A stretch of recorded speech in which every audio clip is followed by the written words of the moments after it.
സന്ദീപ് വാര്യർ യഥാർത്ഥത്തിൽ ചാകക്കുഴിയിൽ നിന്ന് പതുക്കെ കയറി കുളിച്ച് വൃത്തിയാകാതെ ചീഞ്ഞു നാറുന്ന ഒരു ഡിച്ചിലേക്കാണ് ഇപ്പോൾ വന്ന് പെട്ടിരിക്കുന്നത്.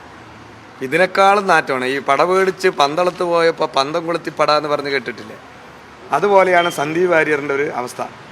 അതുകൊണ്ട് സന്ദീപ് വാര്യർ പോയത് ഇടതുപക്ഷ ജനാധിപത്യ മുന്നണിക്ക് ഈ മണ്ഡലത്തിൽ കുറച്ചുകൂടി നല്ല വിജയസാധ്യത വർദ്ധിച്ചു എന്നുള്ളതാണ്. അതിവിടെ ഇപ്പോൾ മന്ത്രി വ്യക്തമാക്കിയല്ലോ അതിൻ്റെ സാധ്യതകൾ എന്താണ് എന്ന് ഞാൻ ആവർത്തിച്ച് പറയുന്നില്ല. ഇപ്പോൾ സന്ദീപ് വാര്യർ ഇപ്പോൾ പാണക്കാട്ടിലേക്ക് പോയിരിക്കുകയാണ്. പാണക്കാട്ടിൽ നിന്ന് പത്രസമ്മേളനം നടത്തുന്നത് കണ്ടു. മറ്റൊരു സ്ഥലത്തേക്കാണ് അദ്ദേഹത്തിന് കൊണ്ടുപോകേണ്ടത് യഥാർത്ഥത്തിൽ. അത് ഞാൻ പറയുന്നില്ല, മനസ്സിലായില്ല. അപ്പോൾ ഇവിടെ എന്തും പറഞ്ഞ് മറ്റൊരു വെറുപ്പിൻ്റെ രാഷ്ട്രീയത്തിലും വിദ്വേഷത്തിൻ്റെ രാഷ്ട്രീയത്തിലും നിൽക്കുമ്പോൾ ഈ പൊതുസമൂഹത്തോട് വർഗീയ വിഷം ചീറ്റി ആ ജനങ്ങളെ ഭിന്നിപ്പിക്കുന്നതിന്, മതപരമായി ഭിന്നിപ്പിക്കുന്നതിന് നേതൃത്വം കൊടുത്തൊരു വ്യക്തിയെ ഒരു മടിയുമില്ലാതെ കെട്ടിപ്പുണരാൻ കോൺഗ്രസ്സിന് മാത്രമേ സാധിക്കൂ.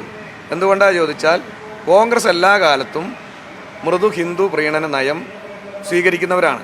അപ്പോൾ അവർക്ക് ഇപ്പോൾ കുറച്ചുകൂടി നല്ല പാലമായി സന്ദീപ് വാര്യറിലൂടെ RSSനോടും BJPയോടും സന്ധി ചെയ്യാൻ രഹസ്യധാരണയുണ്ടാക്കാനുള്ള ഒരു പാലമാണ് സന്ദീപ് വാര്യർ. അതുകൊണ്ടാണ് K മുരളീധരൻ തന്നെ വ്യക്തിയാക്കിയത്, സ്നേഹത്തിൻ്റെ കടയിലേക്ക് വന്നാൽ ഈ മെമ്പർഷിപ്പ് എല്ലാ കാലത്തും ഇവിടെ തന്നെ നിൽക്കണം.